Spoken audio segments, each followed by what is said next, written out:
ایک ویڈیو میری نظروں سے گزری، میں انسٹاگرام سکرول کر رہا تھا جس میں نے دیکھا کہ ایک شخص اپنی بیوی کو ویڈیو بناتے ہوئے طلاق دے رہا ہے۔ اچھا میری بات سن، میں تمہیں طلاق دیتا ہوں، میں تمہیں طلاق دیتا ہوں، میں تمہیں طلاق دیتا ہوں، بھائیوں کے سامنے تمہیں طلاق دی ہے، آج کے بعد میرے سامنے نہیں ہوگی، صحیح ہے؟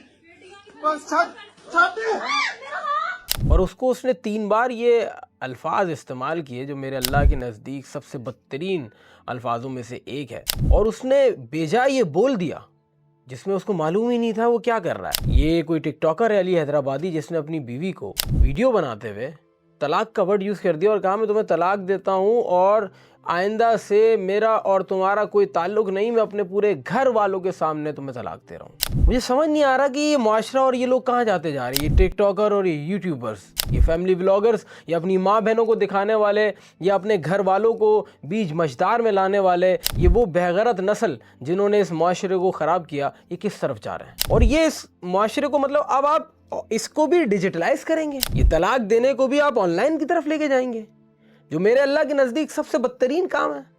آپ نے نکاح کو مشکل کر دیا اور طلاق کو اتنا آسان کر دیا کہ ایک شخص جو سو کالڈ انفلوئنسر ہے، جو اپنی گندی حرکتوں کی وجہ سے بہت زیادہ مشہور ہے لوگوں میں، اور وہ موبائل آن کر کے اپنی بیوی کو کہہ رہا ہے کہ میں تمہیں طلاق دیتا ہوں، اور اس کو 3 بار ان ورڈز کو بولنے کے بعد وہ اس طرح سے پیش کر رہا ہے اس چیز کو جیسے اس نے بہت بڑا کام کیا۔ اور پھر بعد میں بذاتی بیان اس کی بیگم کا آتا ہے، وہ کہتی ہے کہ متعدد بار یہ پہلے بھی اس طرح کے ورڈز یوز کر چکا ہے، یہ پہلے بھی طلاق دے چکا ہے، اور یہ کہہ چکا ہے، یہ جو لفظ میں بار بار لے رہا ہوں، مجھے تو یہ لفظ بولتے ہوئے بھی شرم آ رہی ہے، اور یہ بے شرم انسان اس کیمرہ کھولتے ہوئے جا کے اس کے کمرے میں گیا ہے اور طلاق دی۔ ایسی بات نہیں کہ اس معاشرے میں ڈائیورس نہیں ہوتا، ایسی بات نہیں ہے کہ کوئی مرد یا کوئی عورت بیچ میں سیپریٹ نہیں ہوتے، ان کے بیچ میں علیحدگی نہیں ہوتی، ایسی کوئی بات نہیں ہے کہ یہ پہلی بار ہوا ہے۔ جو مین کنسرن ہے میرا وہ یہ ہے کہ آپ بغیرتی بے حیائی پروموٹ کر رہے تھے، اب آپ اس چیز کو پروموٹ کر رہے ہیں، کیونکہ آپ جن علاقوں میں دیکھے جا رہے ہیں، جن علاقوں میں یہ رجب بٹ، ماس صفدر اور یہ ان جیسے یہ علی حیدرآبادی جیسے لوگ جن علاقوں میں دیکھے جا رہے ہیں، وہاں پر تعلیم تو پہنچی نہیں نا، انٹرنیٹ پہلے پہنچ گیا۔ اب جب وہ ان لوگوں کو دیکھتے ہیں تو ان کو آئیڈیلائز کرتے ہیں۔ میں دیہی علاقوں کی بات کر رہا ہوں، ان علاقوں کی جہاں پر تعلیم کا کوئی رجحان نہیں ہے، تعلیم کا ایکسٹریم لیول پہ فقدان ہے، جہالت بھری ہوئی ہے، اور ان علاقوں میں ان جیسے افراد کا پہنچنا انتہائی خطرناک ہے۔ یہ بالکل ایسے ہی ہے کہ کسی شہر کے بیچ میں آپ سلیپر سیل قائم کر دیں، بالکل ویسے ہی ہے کہ آپ کسی شہر کے بیچ میں آپ ایک ایسا ادارہ بنا دیں جو بنا کسی بات کو سنے سمجھے لوگوں کو سزا دے رہا ہے، کیونکہ جاہل کے پاس تعلیم پہنچی نہیں، جہالت پہلے پہنچ گئی۔ آپ سوچیں کہ اس چیز کو بھی آئیڈیلائز کیا جائے گا کہ علی حیدرآبادی نے اپنی بیوی کو کیمرہ آن کیا اور طلاق دے دی، اور ملینز آف ویوز اس ویڈیو کے اوپر لوگ کمنٹ سیکشن پہ آ کے باتیں لکھ رہے ہیں، اس شخص نے یہ بدترین کام کیا۔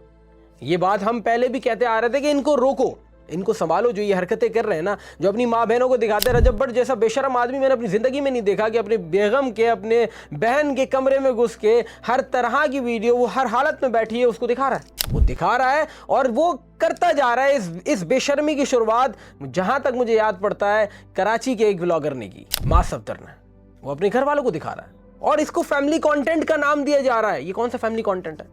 اس میں کون سا معاملہ ہے جس کے اندر آپ اس کو فیملی کے ساتھ بیٹھ کے دیکھ سکتے ہیں؟ آپ کیا کر رہے ہیں؟ بہن بستر پہ بیٹھی ہوئی ہے تو دکھا رہے ہیں، ماں کچن میں کام کر رہی تو دکھا رہے ہیں، اور اب آپ اس نہج پہ پہنچ گئے ہیں کہ ایک بندے نے اپنی بیوی کو طلاق دے دی۔ تو آپ یہ اس معاشرے سے کیا ایکسپیکٹ کرتے ہیں کہ یہ معاشرہ ترقی کرے گا؟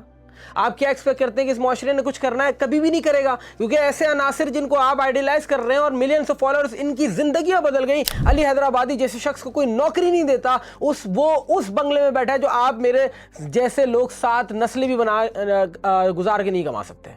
ایسے لوگوں کو آپ آئیڈیلائز کر رہے ہیں اور ایسے لوگوں کو دیکھ رہے ہیں۔ رجب بٹ جس بنگلے میں بیٹھا ہے اس کی اوقات نہیں ہے، لیکن وہ بیٹھا ہے کیونکہ ہم جیسے لوگوں نے ان کو بٹھایا ہے، اور آج اس نے وہ ناپاک کام کیا جو میرے دین میں سب سے بدترین کام کہلاتا ہے، سب سے بدترین شیطان کا عمل ہے۔ اس نے یہ کام کیا اور اس کو جا کے وہ دنیا کے سامنے دکھا رہا ہے۔ اس اوڈیسٹی چیک کریں کہ اس ویڈیو کو اس نے پوسٹ کی کہ میں نے اپنی بیوی کو آن لائن طلاق دے دی، یعنی میں کیمرہ ہونے میں کمرے میں بھاگتا ہوا گیا، وہ کسی اور بیگم اس کی جو اس کی سابقہ اہلیہ ہے وہ اس کے ہاتھ کو پکڑ رہی تھی کہ نہیں کرے آپ۔ اب میں آپ کو بتاؤں کہ اس کیس میں سب سے بدترین معاملہ کیا ہوگا۔ کچھ دنوں بعد یہ کیس سامنے آئے گا کہ یہ تو ایک ڈرامہ تھا، کیونکہ علی حیدرآبادی اور اس جیسے افراد یہ ویوز کے چکر میں ایسے بہت سارے ڈراماز کر چکے ہیں. ان کے لیے یہ طلاق یا ان کے لیے موت میت کوئی ایک چیز بھی معنی نہیں رکھتی. یہ سارا کچھ ان کے لیے کانٹینٹ ہے. اور بدترین معاملہ تب ہوگا کہ یہ جب آئیں گے اور کھولیں گے کہ یہ تو ایک مذاق تھا, ایک پرینک تھا. اور یہ ہو سکتا ہے یہ پرینک ہو سکتا ہے یہ اپنی زندگی جو ہے وہ معمول کے مطابق جی رہا ہوں, کیونکہ آپ نے اور ہم نے علی حیدرآبادی کو پھر سے پہچاننا شروع کر دیا نا, کیونکہ میں تو کچھ دنوں سے کچھ ٹائم سے پہچان ہی نہیں رہا تھا کون ہے یہ شخص. لیکن اب پھر سے وہ ٹرینڈ پہ آ گیا, تو ان کا طریقہ کار رہتا ہے, یہ ان کا طریقہ واردات ہے. اور میں آپ کو بتا رہا ہوں کہ یہ معاملہ کھلے گا. اور اگر ایسا کچھ ہوتا ہے تو پھر انصاف آپ ہی کیجیے گا کہ ایسے لوگوں کو کس طرح سے آئیڈیلائز کرنا ہے, ایسے لوگوں کو کس طرح سے لے کے چل رہا ہے. میرے لیے تو بڑی حیرانی کی بات تھی, میں انسٹاگرام اسکرول کر رہا تھا, میرے سامنے آ گیا. پہلے تو میں نے تصدیق کی یہ آیا جھوٹ ہے کہ سچ ہے, بعد میں مجھے معلوم ہوا کہ یہ سچ ہے. اور اس شخص نے یہ بدترین کام کیا. مجھے اس پہ ویڈیو بھی نہیں کرنی تھی, کیونکہ ایسے لوگوں کو ان پہ بات کر کے, منفی بات بھی کر کے, مطلب یہی ہے کہ آپ ان کی پروموشن کر رہے ہیں. لیکن چونکہ یہ معاملہ اتنا سنگین تھا, اس پہ بات کرنا بنتی تھی. تو ان کے شر سے میں یہی دعا کرتا ہوں کہ اللہ سب کو بچائے.